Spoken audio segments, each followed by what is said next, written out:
Everyone, as the band starts to quiet down, let's all give a hand to the Elevate Trio.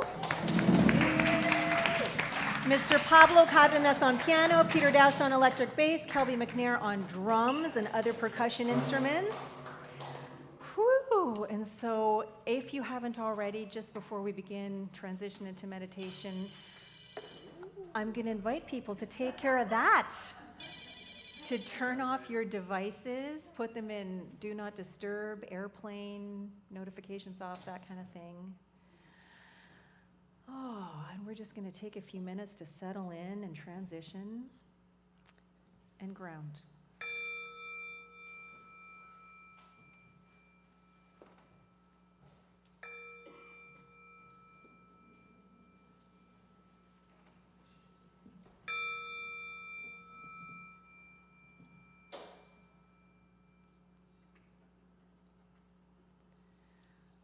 All right, so I just invite everyone to settle in. Allow yourself the opportunity to begin shaking off the day, the week so far, everything that has come before, right here, right now. Allowing our bodies to soften, allowing ourselves to settle into our seats. Allowing ourselves the gift and blessing of being right here, right now. Perhaps becoming more aware of our heartbeat. becoming more aware of our breath. Noticing how that breath moves in and out through the nostrils, in and out through the lungs. Perhaps noticing the rise and fall of the belly or the chest.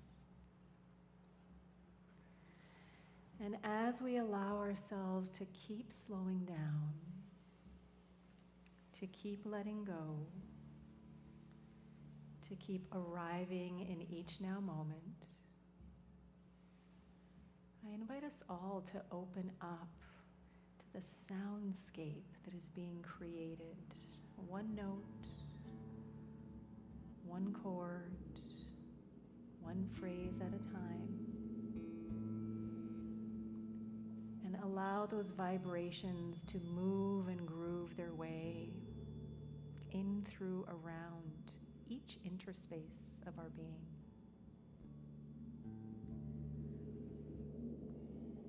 And so as we open up to these different vibrations and sounds and frequencies,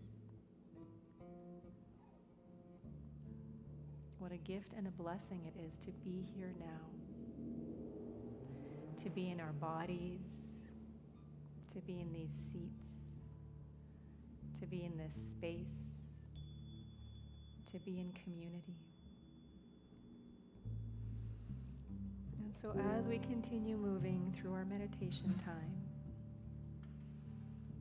before we allow the music to carry and transport us to wherever is ours to travel to, if you haven't already, I invite you to close your eyes or lower your gaze. Whatever it is that feels supportive and nourishing, whatever it is that allows you to let go of any visual distractions vying for your attention. And as we move into our uninterrupted meditation time, I offer you another quote from The Alchemist by Pablo Cardenas. And this is something that comes from the main character, the boy. We have to take advantage when luck is on our side and do as much to help it as it's doing to help us. Once again, we have to take advantage when luck is on our side and do as much to help it as it's doing to help us. And so as we move into about 15 minutes of uninterrupted, inspired meditation, I invite us all to open up to whatever it is that we feel is on our side, whether we call it spirit, source, energy, God, nature, anything else that represents that divine energetic flow, that infinite creativity, vitality, and potentiality that is always available for us to lean into, to embrace, to be infused by more fully, to be embodied more wholly. And simply allow ourselves to be carried through this experience for the next 15 minutes or so. So here we go, about 15 minutes of uninterrupted meditation.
shifting our attention back to our physical presence, becoming more aware of our bodies and the skin that we're in, becoming more aware of our clothes and the seat that we're in, becoming more aware of the environment around us and the space we're taking up. And as we continue dancing between both worlds of this soundscape and becoming more fully present, I offer you this quote from The Alchemist once again. We have to take advantage when luck is on our side and do as much to help it as it's doing to help us. And so as we continue moving through the rest of our time together tonight, through the coming hours, days, and weeks ahead, there is an invitation on the table for all of us to become more present, more aware, and more intentional about each now moment. How are we showing up? What is it that we are doing? And how is it that we are being? Because the more we open up to the knowing that there is this irresistible force for good, this power, presence, and profundity that is alive and well and active. Some might call it luck, but whether you call it luck or something else, there is this imagination and creativity that is always available, that is always rooting for us, that is always ready and willing to unleash itself in, through, around, and as us every moment of every day. So maybe let's take more opportunity to let it. So now, if comfortable, I invite you to plant both feet firmly on the ground. I invite you to stand up if you wish. And I invite you to extend your arms out by your sides with your palms facing upward, starting to move your body, recognizing and noticing what's going on in your shoulders, in your wrists, in your ankles, in your knees, in your hips. And just noticing more and more that that energy that is whirling and swirling within is alive and well and active without. This luck, this energy, this imagination, this creativity, this power is what interconnects us all. And now I invite you to scoop it all up, up, up above your head, pressing your palms and fingertips together, and then gently bring it all down. Tenderly, intentionally, lovingly, purposefully, all down into your heart, enjoying a moment of gratitude and appreciation, perhaps a deepened connection and grace. And so let us finish off our meditation with 3 life-affirming, nourishing breaths together. First breath in and release. Letting it all out. Returning back to your regular breath.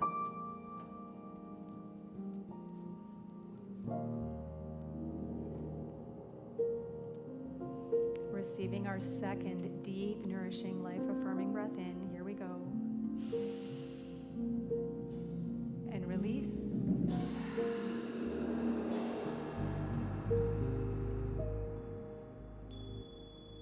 Allowing ourselves to be expanded by those sounds and vibrations at the same time.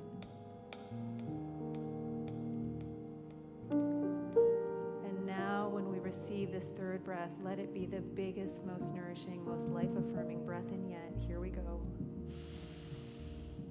And at the top, hold, taking in an extra sip if you can. And just for a few moments be.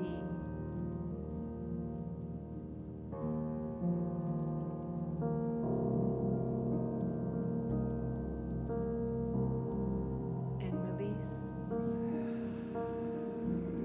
Gently opening your eyes, extending your right arm in front of you, extending your left arm in front of you, wrapping your right arm over your left shoulder and your left arm over your right shoulder, and give yourself a squeeze. And for those standing, I invite you to rock side to side. Do some nervous system regulation. Really get into our bodies. And if you have a practice that works for you, have at it.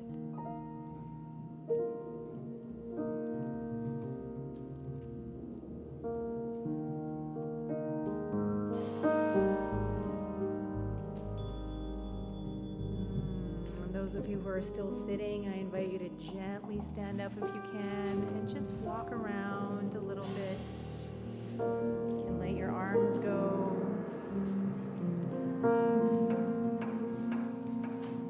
Give your body the gift of moving it, because that's what it wants to do.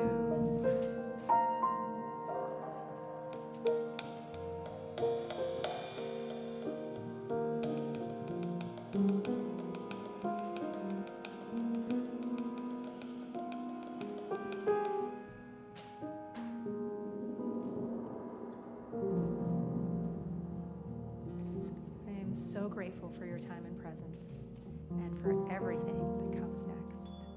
Namaste.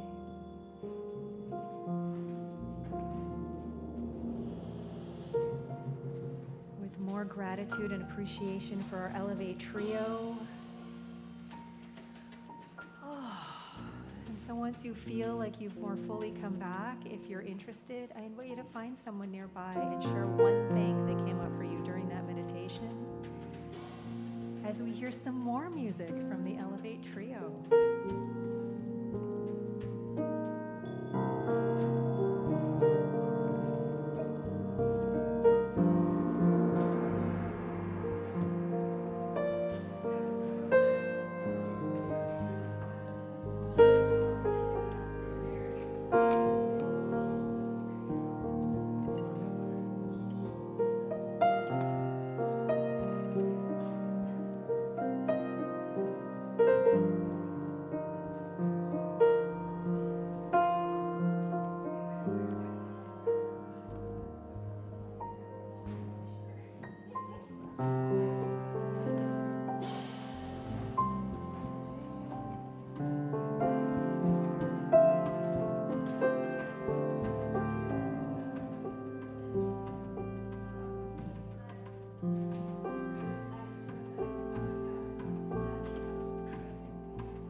Elevate Trio, Mr. Pablo Cardenas on piano, Peter Dowse on electric bass, and Kelby MacNayr on drums and all the things.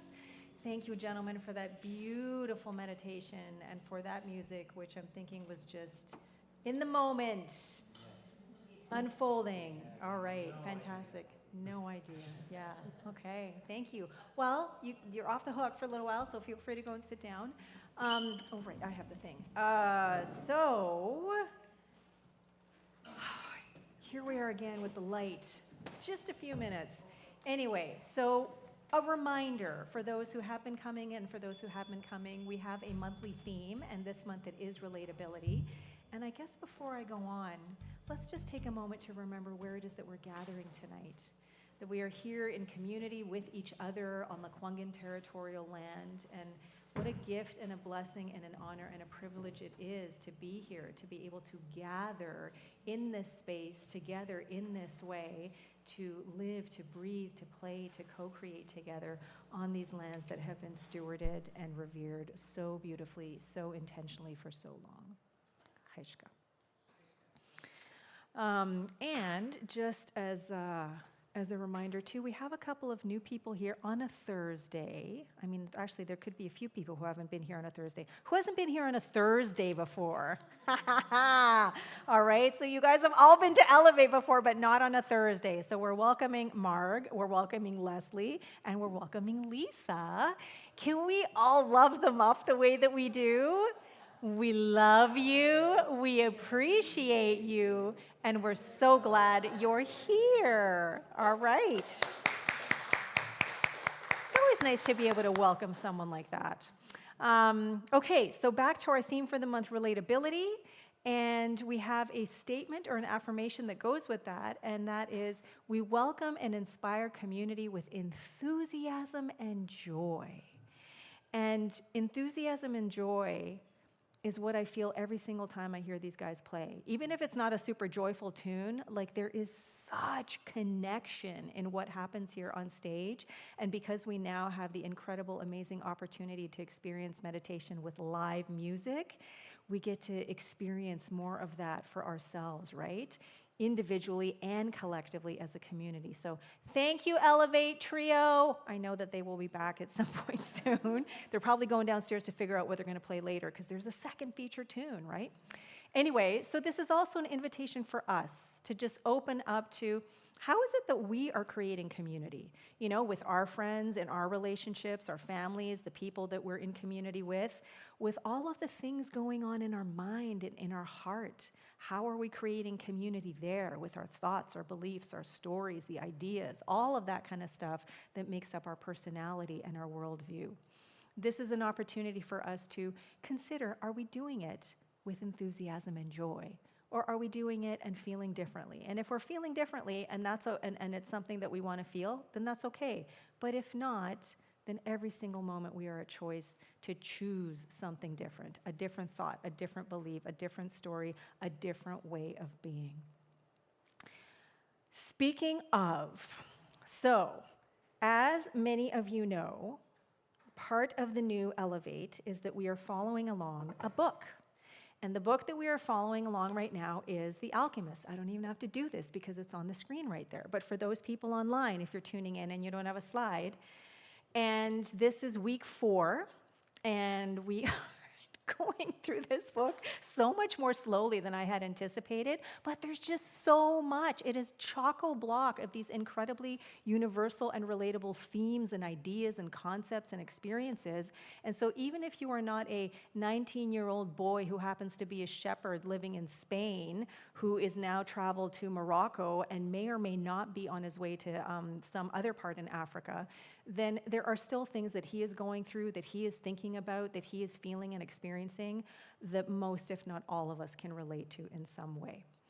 And so last week, where did we leave off? Last week we left off, and as with the entire part 1 so far, Santiago, who's just called the boy for most of the part, is really going back and forth between, does he follow this incredible adventure that is looming on the horizon, that has been informed by this mysterious dream that he had, or is that too weird and too bizarre and too new with too many unknowns, and does he stick with what he knows and stays as a shepherd with his sheep? Well, we know that he's already given up his sheep, okay? He's already gave them, he sold them to a friend who was super excited. He gave 6 of them as a down payment to the old king because he was helping him to find out where his treasure was in Egypt. And he keeps going back to this conversation that he had with this old king in this village square where he learned so much. And the biggest thing was that there's so much more to life than he imagined before that. He thought he had his whole life planned out, and then he had this dream, he met this gypsy woman, he met this king, and all of this stuff, right? So in this section that we're going through today, we're introduced to yet another character who has an impact on the boy, and he on this character. And this character is the crystal merchant.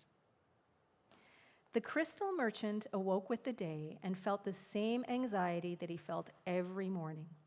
He had been in the same place for 30 years, a shop at the top of a hilly street where few customers passed. Now it was too late to change anything. The only thing he had ever learned to do was buy and sell crystal glassware. There had been a time when many people knew of his shop. Arab merchants, French and English geologists, German soldiers who were always well-heeled. In those days, it had been wonderful to be selling crystal, and he had thought how he would become rich and have beautiful women at his side as he grew older. But as time passed, Tangier had changed. The nearby city of Ceuta had grown faster than Tangier, and business had fallen off. Neighbors moved away, and there remained only a few small shops on the hill. And no one was going to climb the hill just to browse through a few small shops. But the crystal merchant had no choice. He had lived 30 years of his life buying and selling crystal pieces, and now it was too late to do anything else. What a downer, right? Come on. Like this guy, no matter what he sort of seems like, he already believes his best days are behind him.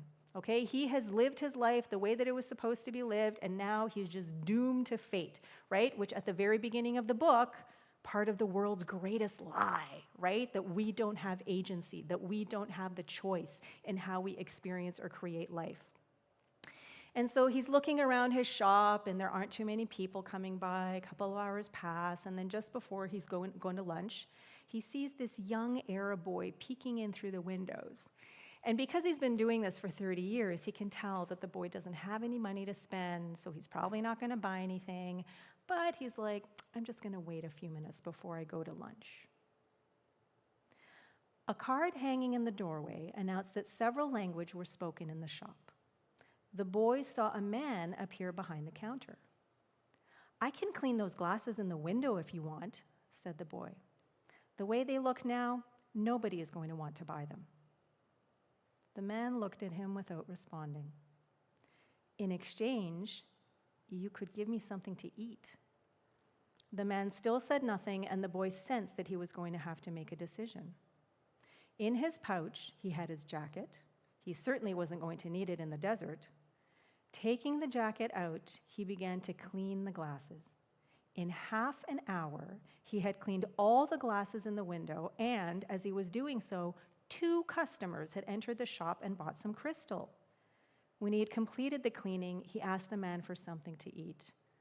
Let's go and have some lunch, said the crystal merchant. He put a sign on the door, and they went to a small cafe nearby. As they sat down at the only table in the place, the crystal merchant laughed. You didn't have to do any cleaning, he said. The Quran requires me to feed a hungry person. Well, then why did you let me do it? The boy asked. Because the crystal was dirty, and both you and I needed to cleanse our minds of negative thoughts. That is one of my favorite lines in the book. Every single time I hear that line, I'm like, whoa. And it's just such a great example of how We can be thinking things we're not even aware of, and then someone or something happens. Someone or something comes along, in this case the boy comes along, where the merchant is going along for 30 years. This is what life is like. My best days are behind me. It's not going to get any better. I can't change. But then the boy comes in, and he points out, just simply, naively, your glasses are dirty, let me clean them for you, and maybe in exchange you could give me something to eat.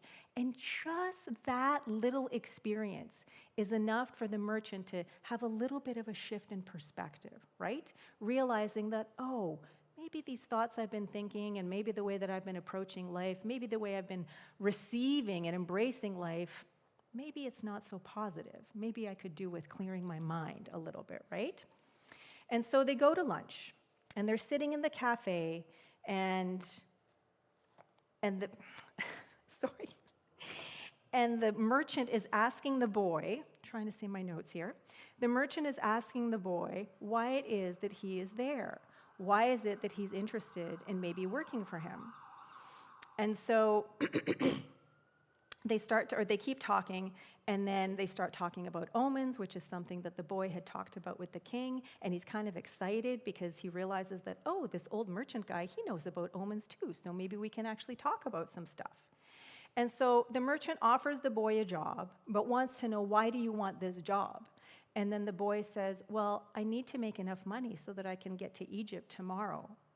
And the merchant just kind of looks at him and goes, oh man, there's no way. Even if you worked in my shop every single day for an entire year, never mind all night long, but even if you worked for an entire year, you would still have to borrow money on top of that because Egypt is thousands of miles away.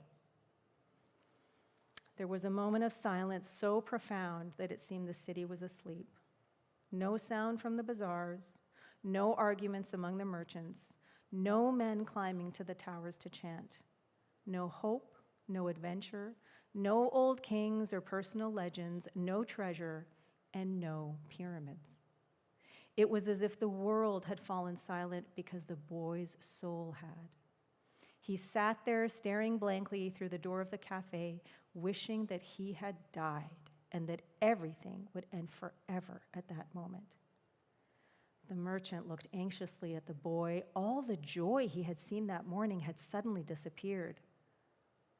I can give you the money you need to get back to your country, my son, said the crystal merchant. The boy said nothing. He got up, adjusted his clothes, and picked up his pouch. I'll work for you, he said, and after another long silence, he added, I need money to buy some sheep. And so here, I have goosebumps. Here we are again. He's so excited, the boy, about this path that he is on. He's had all of these obstacles that he's overcome. Remember, the last week, this guy stole all his money, right? They were walking through the bazaar, and then all of a sudden he realized the guy took off with all of his money. He had nothing left. But then there was the man, the candy maker, that gave him a little candy. And now he's come across this crystal merchant who's offering him a job. But this whole idea of, wow, it's not just one day that's going to make this happen. I would have to work at this for a year. It's too big. It's too daunting. The leap from here to there seems impossible. And so he gives up. He decides to give up and say, that's it. I'm just going to go back to what I know. This is too hard. This is too much. And this is such a great illustration or example or metaphor for how many times in our life have we had a dream? Have we had a vision? Have we really, really wanted to do something? Something that maybe we'd gone back and forth about a few times, but overall we're moving towards. And then all of a sudden there is a massive obstacle or challenge that comes into play, and you kind of go, I don't have it in me. I don't know how. I don't have the energy, I don't have the time, I don't have the money, I'm not smart enough, I don't have the resources. Like, there's no way, it's impossible. And then you let it go. Has that happened to anyone? All right, I see some hands going up. Okay, for those of you who haven't, wow, teach me. So that's how part one ends. And part one is about 25% of the book. And that first part one really is about awareness.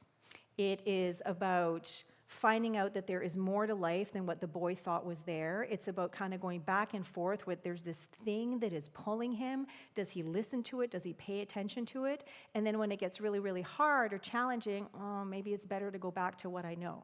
So he's constantly grappling between this is what is pulling me in new directions that are completely unknown, and this is what I know.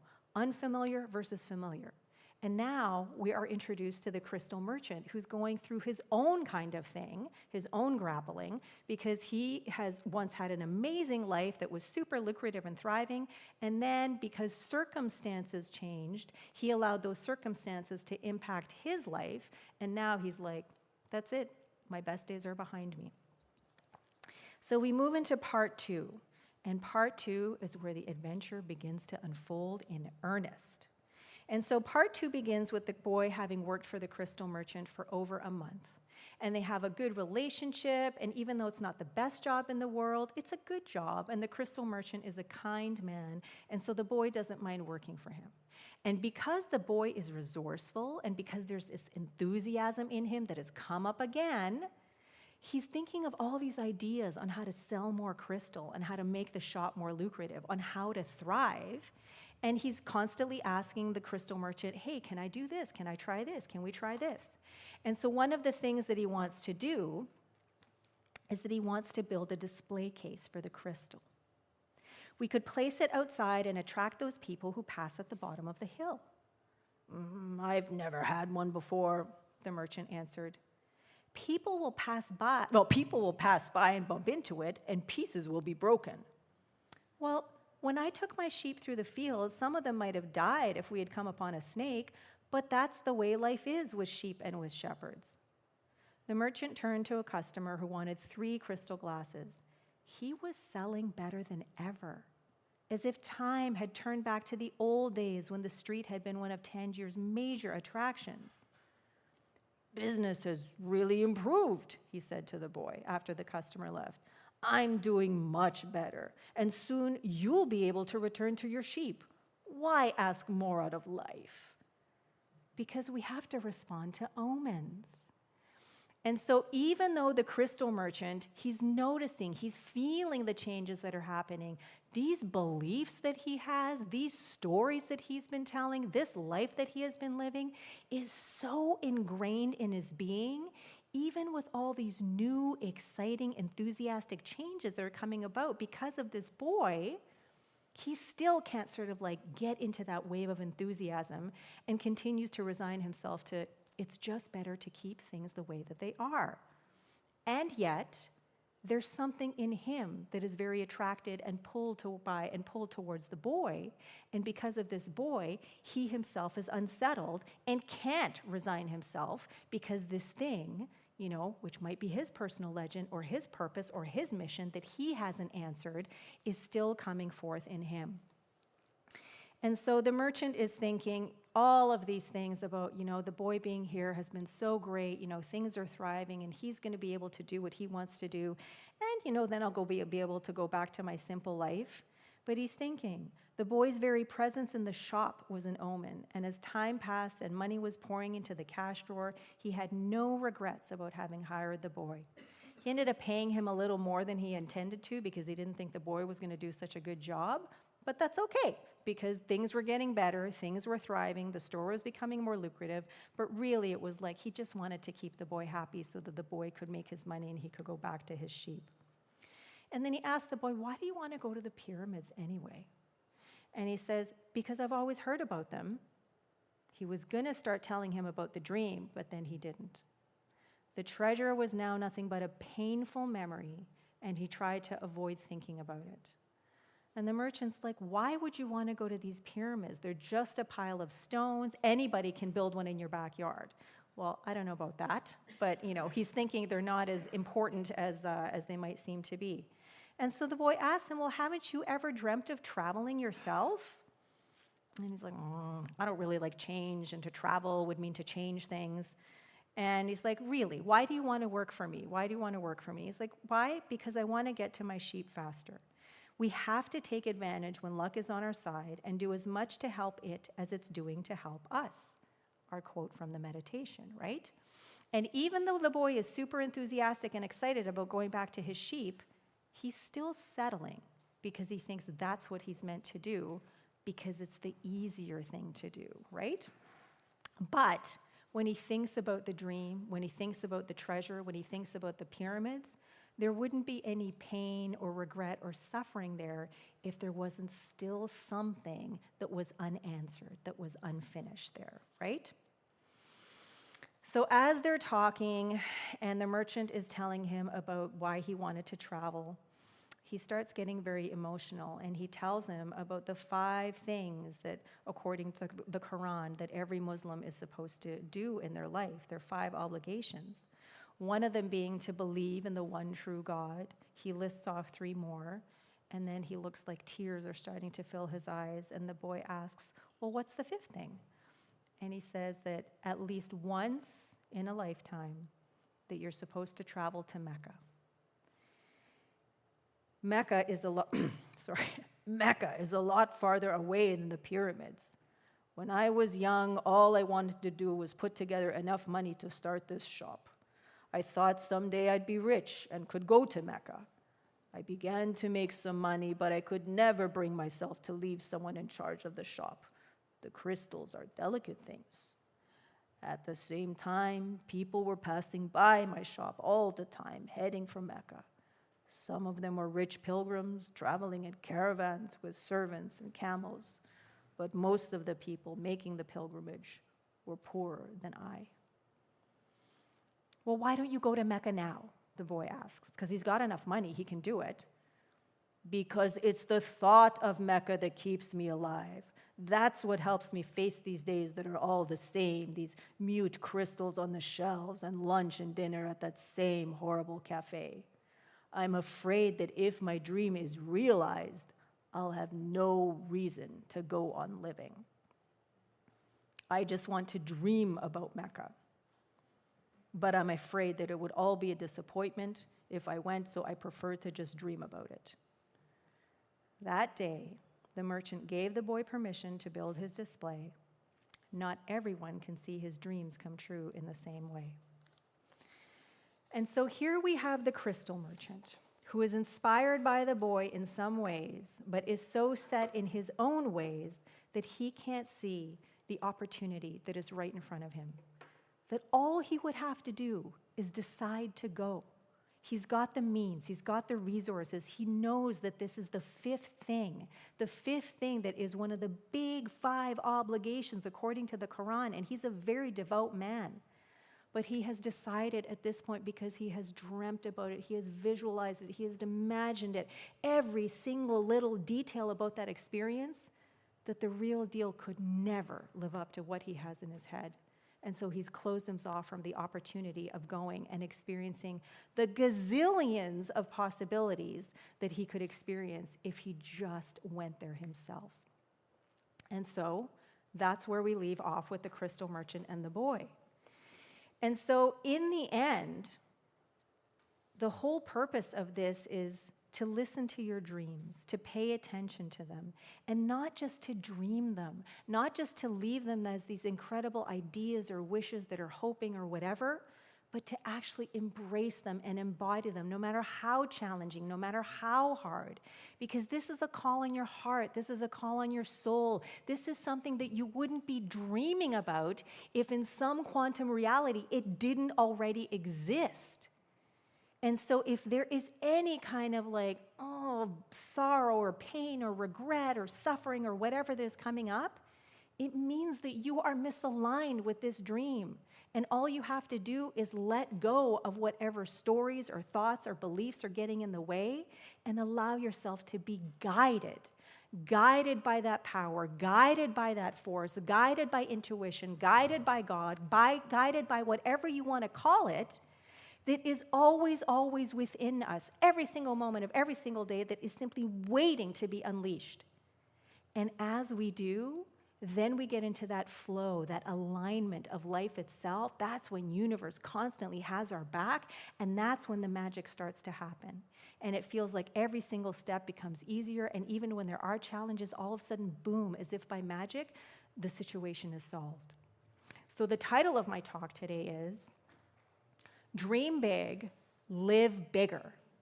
I don't know what this little girl is doing or what her dreams are, but her joy and enthusiasm for me was amazing, and that's why I chose this picture.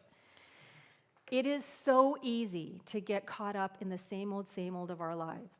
But just because we have thought something doesn't mean it's true. Just because we have a belief that we've believed for so long doesn't mean that it's the only belief that we can embrace. Just because we have told a story again and again and again doesn't mean we have to stick with that narrative. Every single moment we are at choice. We are at choice to think a new thought, to embrace a new belief, to tell a new story, to create a new life experience, and to embrace our dreams and not just dream them, but live them.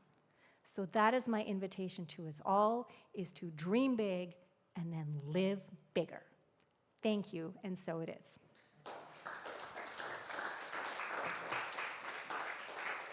Woo. All right, we have some time for some conscious connection. So if you would like to unpack any of that or whatever it is that is coming up for you, then I invite you to find a little group of 2 or 3 or 4 and have a little chat. I will ding the meditation bowl when it's time to come back. We'll have some more music, and then we'll finish out. If you'd rather not chat with anyone, totally okay. There's an interactive table there. There's some tea that can be made in the foyer, and it's a nice breezy evening if you want to get some sun and some air. Thank you.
this piano is out of tune.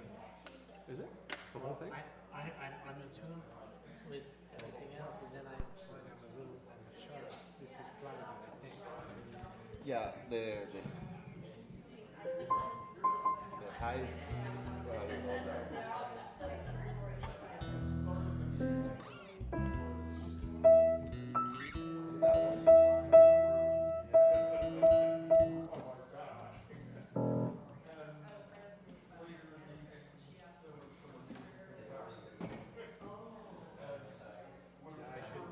I should sit back here. I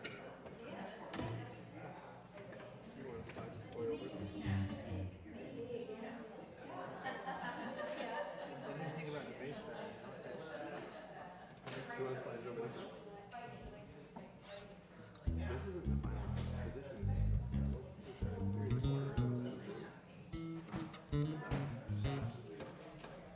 But we'll see what Oh, I see. More like this.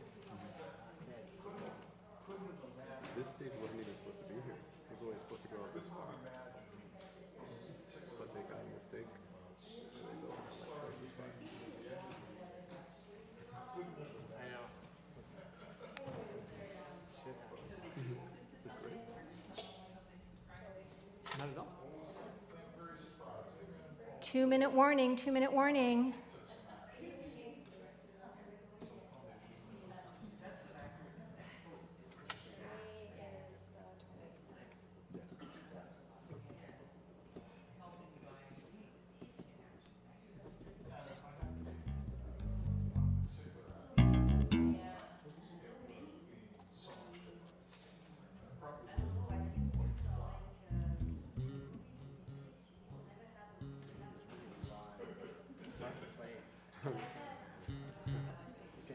They get swallowed up.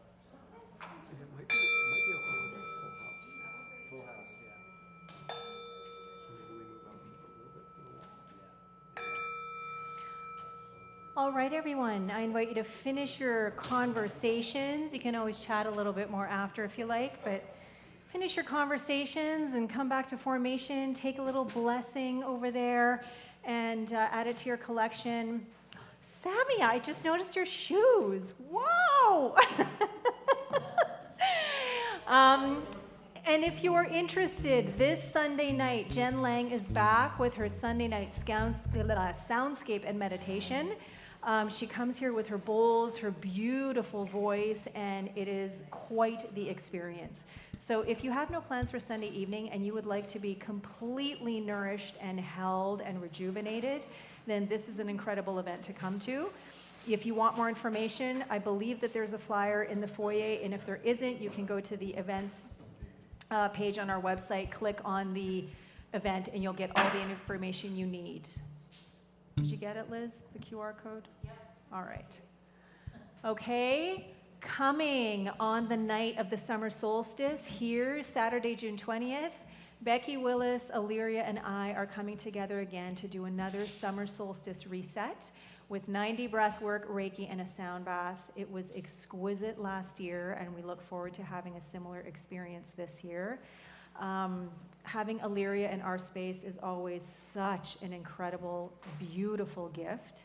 And having Reiki done for 3 minutes by Becky after you've gone through a breathwork journey is super, super cool and really helps with the processing and integration as well. So limited spots are available. Tickets are selling. We will sell out. So if you want to come, please let me know ASAP. Don't miss this opportunity. All right. Does anybody have a brief community announcement, something they'd like to invite the community into, something you're hosting? No. Pablo's hand is up. He's not playing drummers. It's a show called Portraits of Havana. That is tomorrow at the Coda Lounge, 6:30. We were playing some classic pieces of Cuban music. We invited 3 vocalists and with 2 percussion, bass, piano, and we play Afro-Cuban jazz, Cuban music, and some classical Cuban, and so 6:30 made 29th, tomorrow, Friday, at the Coda. And because it's at the Coda, is there dancing, Pablo? There's a dance floor there. There'll be a mix setup where like there'll be seating and there'll be space for that scene at the same time. The last time I tried to get tickets, it was full. I couldn't get tickets. Yeah, no, this time there's space.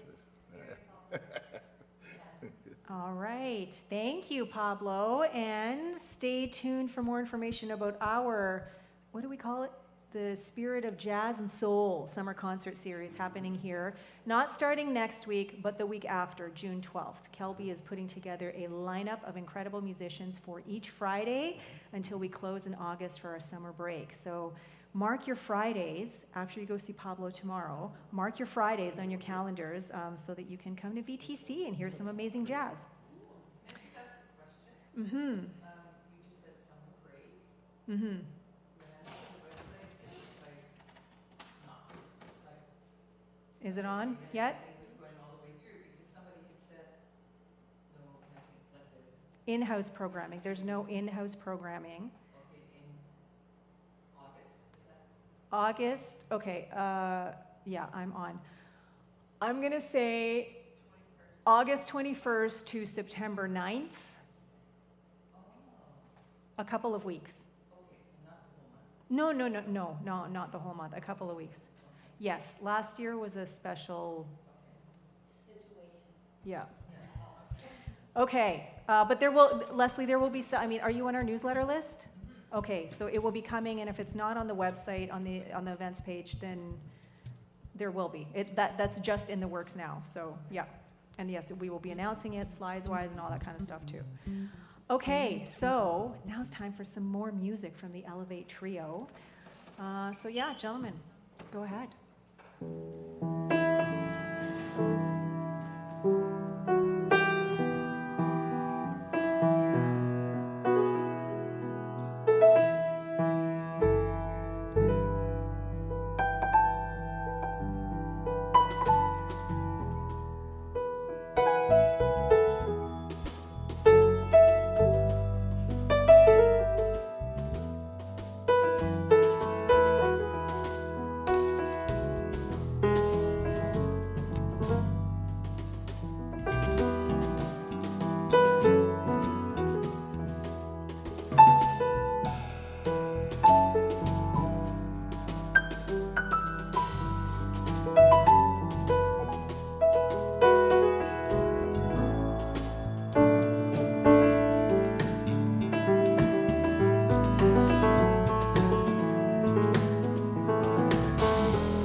Eric Clapton? No, that Oh, was an original.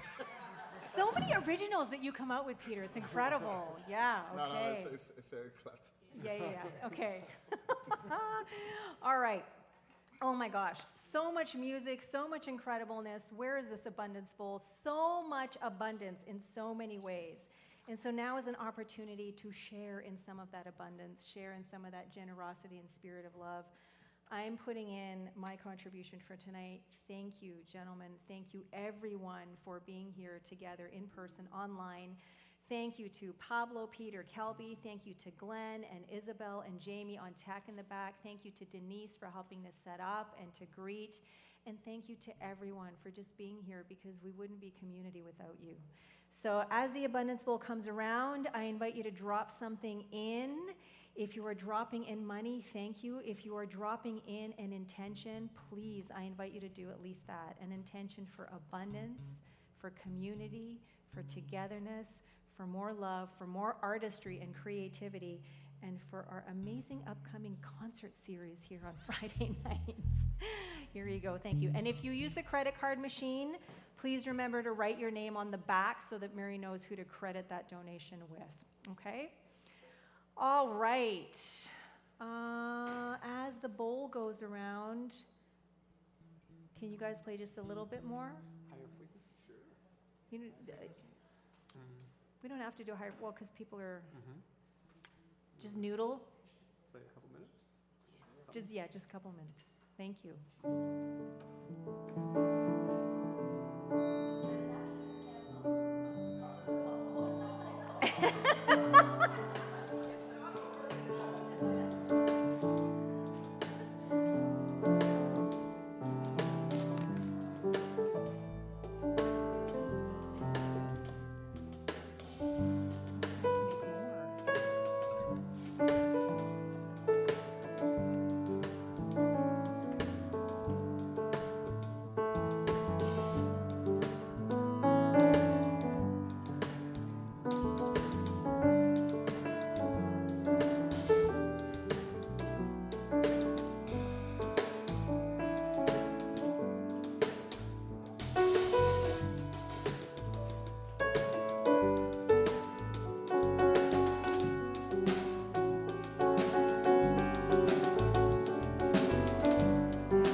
Thank you, Elevate Trio.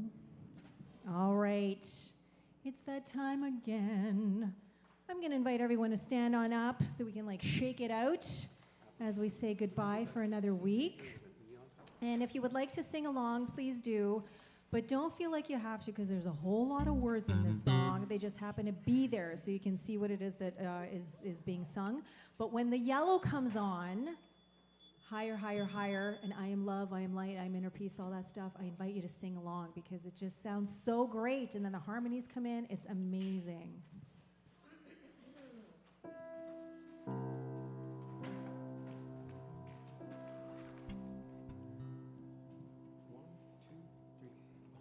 Everybody's waiting on a revolution they've developed from an illusion.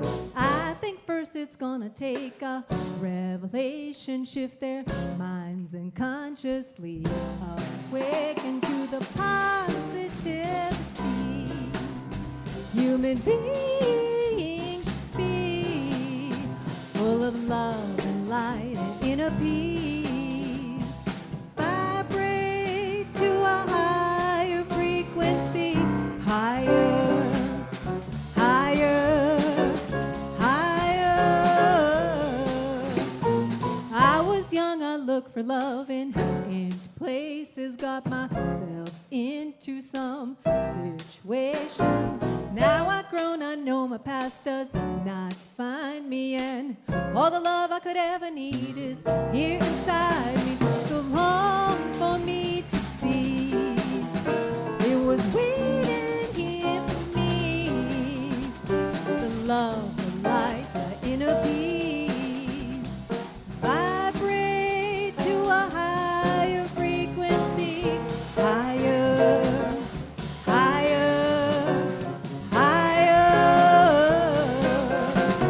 Walk the earth in search of every explanation, but be aware of your own co-creation. Take responsibility for your conditions and don't forget the power of your own volition. There is joy, there is pain. They are one and the same. It's a choice you choose to make. Vibrate to a higher frequency. All right, a little bit of dance break. Bless your neighbor for the week.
Be the love, be the light.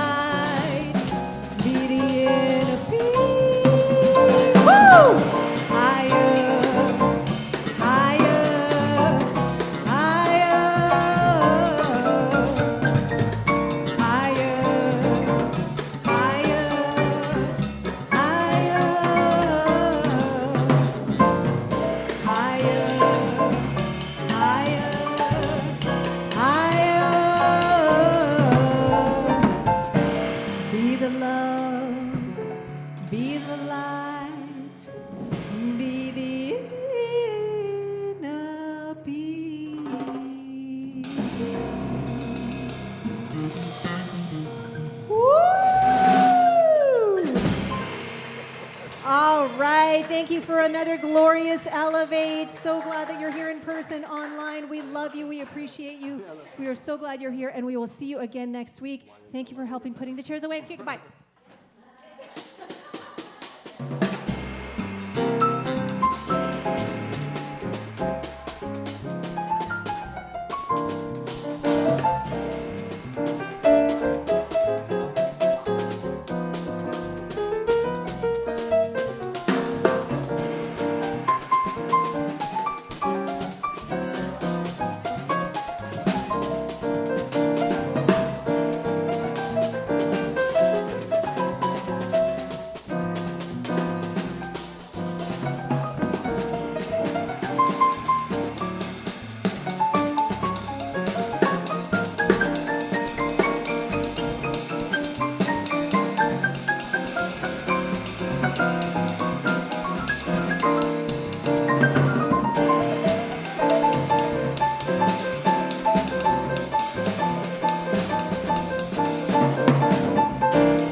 That was good.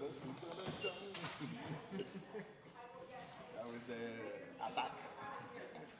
Yeah, well, it's nice and quiet. I couldn't find it in volume. It's a hard, not a difficult room. Too loud or too quiet.